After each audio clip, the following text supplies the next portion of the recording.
What's up, guys? It's your boy Pearl. Welcome back to day 42. Can you believe it? Day 42.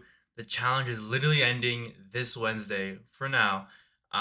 Before I go to Japan, I'm going to Japan on this Friday. However, the Thursday I will be like Thursday. I'm going. Not only am I going to Fan Expo, but I'm also um staying over at my friend's house, and then overnight I'm gonna chill there and then go to Japan. So the reason why it's ending on Wednesday is because I can't really upload the video on Thursday because you know what I'm saying. Anyways, welcome back. We did the morning walk as per usual. If you want to skip over to the workout, it is back day right over there. Before we get into the main reading section, always gotta do the question of the day. It's crazy how I don't know which episode it was, but I was like, bro, is this book really going to last until Japan? Yes, it will. Yes, it will. Um, Wait. Okay, so yesterday was what habits do you want to break? Are you living your life to the fullest? If not, what is stopping you? Definitely not. I'm not living my life to the fullest, and I think the biggest thing that's like, I think there's a few things that are stopping from living my fullest life. I would say the first thing would definitely be bills, because your boy got bills now. You know what I'm saying? Car insurance, phone plan. I got to pay back OSAP now. So I'm kind of locked in to get a job and maintain a job if I want to have those kind of things. So obviously that, and obviously the job I have right now to maintain those bills. Once I leave this job, I will make a video on it. But as of now, I'm not gonna make a video in case if it does get leaked. I'm gonna be cooked. But yeah. So there's bills because men don't want to be like. Let's be honest, guys. If the world was okay, I feel like a lot of people wouldn't be paying or like doing jobs that they don't like. But job's a job, money is money, blah blah blah.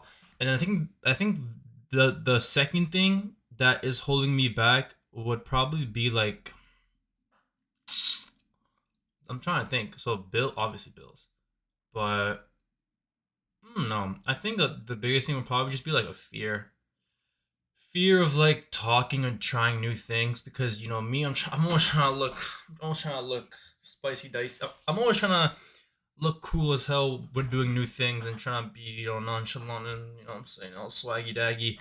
Um, but I'm not, right. I try to at least, and then I feel like another factor of that is that like for me, like I stutter a lot and like I'm scared to talk to people because I might stutter really badly. Like y'all have seen how I started reading a book. Imagine talking to a person for the first time, right? So there's that as well.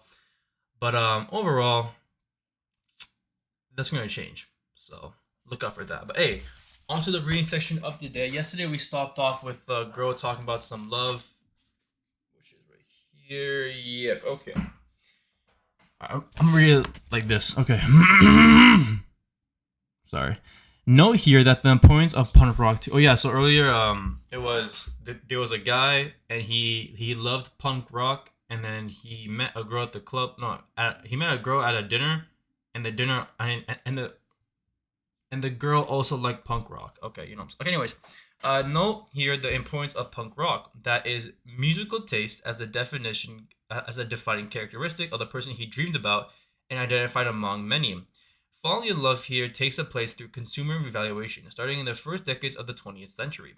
But more decisively, after the 1970s, the capacity to share in common leisure, activities, and cultural taste is at core one of the ways in which people pair up, thus consolidating consumers subjectively through the experience of intimacy. Consumer taste and evaluation then structure from within the pairing process and desire itself. They deepen one's sense of unique subjectivity. Here is one example that illustrates a contrario of how consumer evaluation can affect a bond. Tina, a 50-year-old German lesbian woman, recounts her last relationship. 50-year-old lesbian? That's crazy. Not in a bad way, crazy. I'm just saying. Tina, I have a celiac disease. You know what it is? It's an autoimmune disorder that makes you severely allergic to gluten. Exactly. So I cannot eat gluten of any kind, not even traces. And one of the things that bugged her previous girlfriend, was that I could not taste some of the food she ate. She whined that I could not taste some of the things she loved, that I should not take. I that You see what I'm talking about, guys? Like, maybe because I'm reading too fast. Let me slow down. That I could not share her love of food with her. This woman's former partner could continue her own dining practices, but deploy the fact that her partner could not share her sensational love for food, suggesting the role of the consumer objects and practices in structuring intimacy. The sharing of consumer taste functions as an emotional and sensorial platform to forge intimacy. It is around common hobbies, food or wine tasting, travel, sports, and cultural consumption that attached is now organized, making consumers' habits the object of evaluation. A difficulty in engaging together in the leisure sphere to appropriate the same objects entails a difference in organizing intimacy and hence desire. Common oddities here function as transitional objects for the formation and consolidation of bonds, as well as their devaluation and undoing. They are traditionally objects in the sense given to the word by psychologist Donald W. Winnicott. They organize the boundaries between external world and inner self, and negotiate autonomy and attachment, being at once an expression of one's individuality and the ground for engaging in a process of attachment to others. Bodies, personality, and taste are the object of constant evaluation, and the transitional point for the making and unmaking of bonds. According to the feminist scholar Alice Coles, second wave feminism's main goal was to offer strategies to counter the cultural valuation of male and devaluation of female. Yet, while women have made some inroads in the economic and political spheres, they seem to have undergone have undergone a serious process of devaluation in the sexual romantic sphere, such as devaluation has been analyzed by many feminists and scholars in sexual economics, for whom sex has been cheapened, literally due to the fact that men do not need to pay for sex anymore. For Mark Regiers, I don't know how to say his last name, sex for free is a result of three distinctive technology achievements: the wide uptake of the pill. What does that even mean? As a mentality stemming from it that sex is naturally infertile. Two, massive produced high quality pornography. And three, the advent and evolution of online dating slash meeting services. He emphasized calls the three price suppressors. That is, in fact, lowers the cost and value of dating, of sex, and one's presumes of women. Yet this explanation conveniently ignores the fact that men can value many activities they do not pay for, and therefore leaves unexplained the reason why sex with women has little or no value once men do not have to pay for it anymore. They, in fact, very fact that unpaid sex entails the devaluation of women must be explained.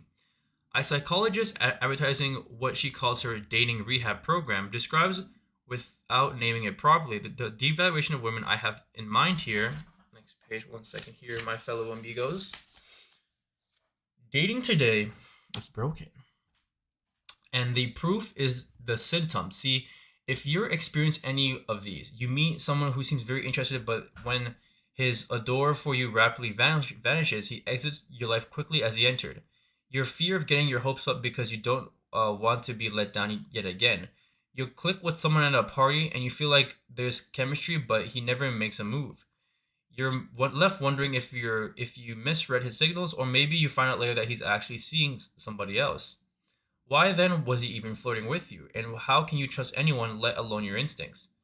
You have intense exchanges with someone you met online, and you burst with excitement on the way to your first date, but reality is far different. This person is nothing like they said like they were, and apparent connection just isn't there. You got your hopes up for nothing. You actually start seeing someone exclusively, but then as soon as the first argument hits, or you make any mention of commitment, a chilling distance enters the relationship.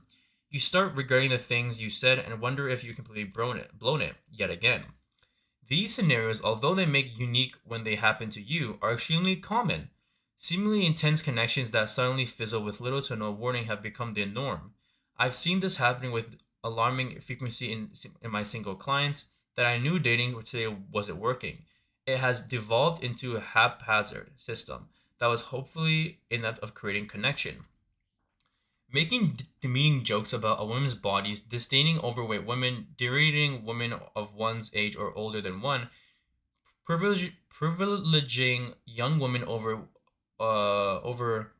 women of one's age, ranking a woman's physical appearance, date rape. What does that even mean? I'm gonna get no hell no. Parceling a woman's body, seeking sex through the underivative accumulation of sexual partners, creating hierarchies of worth accord to beauty and thinness. All these constitute very widespread and routine strategies of devaluation of a woman's body and selves. Yet they are often viewed as beginning and unavoidable hazard of dating. While sorry, there's like a league game happening here. I just have to quickly repeat. My boy Belsa just died. Um, Let me just repeat right here.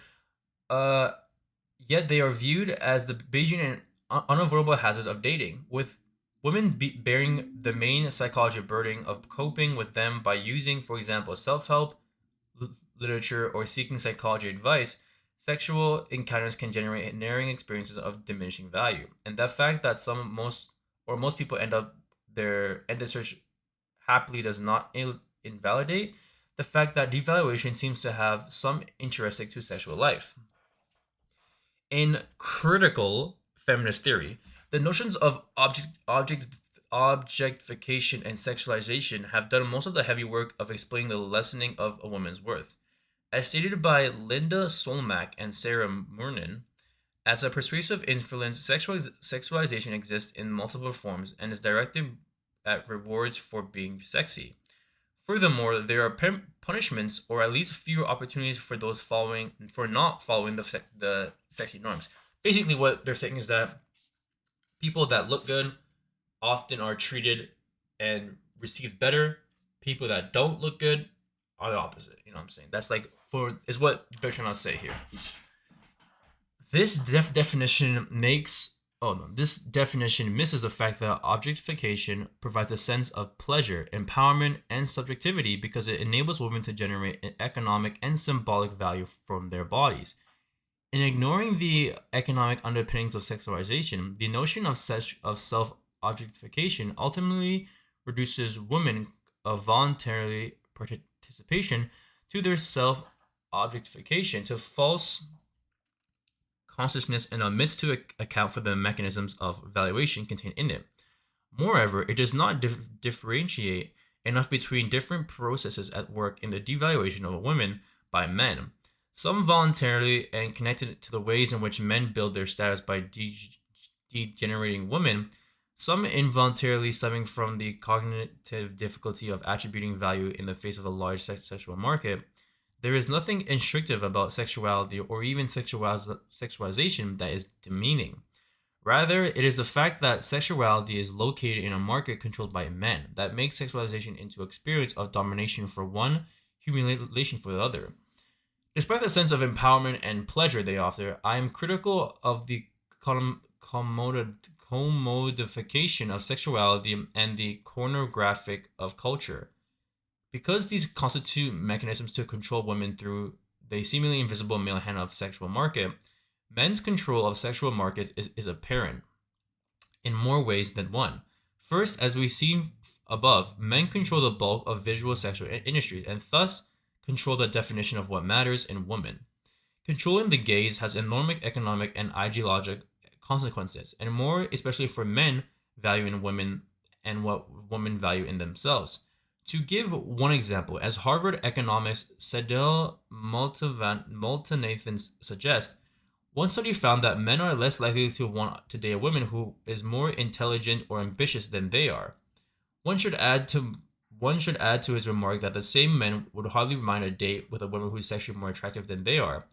This is because defining women's worth, her sexual attractiveness, is indeed a way of indirectly diminishing a woman's talents, intellect, keeping their social last page, placed inferior to that men and affirming men's economic and social definition. Second, men control the definition of the criteria that consume women's uh, attractiveness, as illustrated by the premium by men on women's youth. While youth is not distinctive or necessary trait of male attractiveness, this is because women do not control the ideological visual economic apparatus that shapes standards of attractiveness and beauty. By contrast, men's attractiveness reflects their positions in the social field. It is mostly established through their social status and assets. The fact that men with higher incomes and education command a higher position in the sexual field gives them three outstanding advantages. Their sexual power is not as obsolete as women and even increases with time.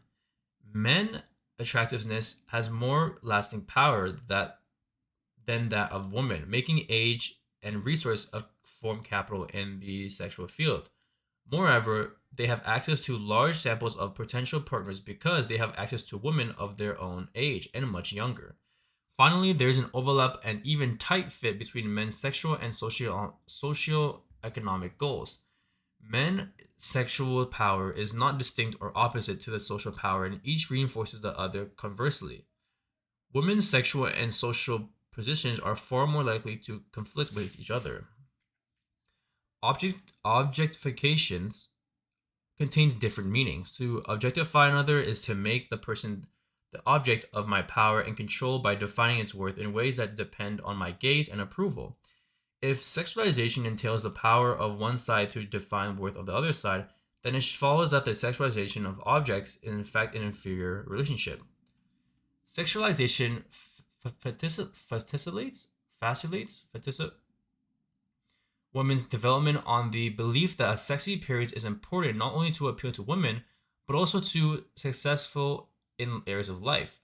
This belief is a key to internalization the sexual gaze that is self-objectification. Most moral philosophies view self-objectification as a reduction of the moral value of the self.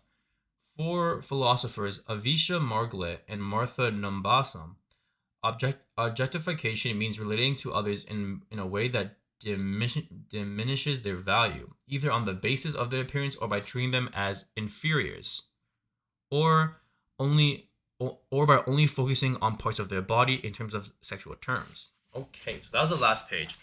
Put it over here. Hey, so yeah, I ain't gonna lie. That whole thing, we'll talk about some sexualization of women and like devaluing or like degrading women. I disagree. But it's actually crazy how like that. I don't know why, but it low key makes sense for me. Like, if I were to date a woman, which I will at some point, right? I feel like I would feel insecure if I dated a woman that was smarter than me, or like had more ambitious goals, like from the chapter, right? But the thing is what? Is my eyes red? Oh, am I okay? Holy shit! Oh my god. Maybe it's just I think it's just a sense of like insecurity from me. I'm not gonna lie, but when it comes to women and when it comes to like the beauty and like pornographic field and just like the whole sexualization field, it really is crazy how men have more control over like the whole field because like anyways, I don't want to get too into it because first of all I'm not too knowledgeable in that field and I don't want to say false stuff. Anyways, hey, thank you guys for reading the reading. Thank you guys for watching the reading section onto the back workout for today. Back day. We did 6 bumba clop pull-ups today. I felt pretty good. Hey. And then after that, doing some dumbbell rows. I'm not gonna lie, the form here, it's a work in progress. I'm not gonna lie. That's what I'm saying. Like after Japan, I'm gonna be going to a gym for it because I feel like machines are better in some aspects. I mean, yeah. Anyways, next workout we are doing some traps. You know, what I'm saying, hey, yo, y'all see the back muscles popping out through the back of the shirt? Yep, that's me. There is some flap there, so I'm not gonna lie. Doing the left trap, you know, what I'm saying, some light, and then ending off doing some like light. I don't know what you call this, but lower back dumbbell pulls. It really burns your lower back, pretty good. But hey, boom! That's your boy, looking kind of sexy. Not gonna lie, I'm ready for Japan. I've leaned down, or not leaned. I've lost most of the weight. I'm like weighing right now, like in the morning after I checked, I'm like 185 pounds, which is pretty good for the most part. So I'm not too shabby dabby. And for breakfast, literally the exact same thing. One scoop of protein powder, creatine, oats, blueberries, strawberries, raspberries, a spoon of peanut butter. I already said it, but I'm gonna say it again. Protein powder with water, stir that all up, and boom, there we go. Let's go on to the lunch. Okay, for lunch, really small bowl. We got some butter chicken, some potatoes, some onions, and half of a cell roti. Cell roti basically it's like blended up rice, and you fry that bit into like a. Anyways, it's pretty good. And then for dinner, family was over, so boom, had a lot of food. We got 2.5 of the cell roti. We got blueberries, strawberries, potatoes, goat curry, and 1 drumstick. So overall, pretty good. I know that my dinner was big, but compared to my breakfast and lunch, the calories are, you know, on par. But hey, thank you guys for watching. That is day 42 complete. Guys, Japan is coming soon. Oh my god. I'll see you guys for tomorrow for day 43. Peace.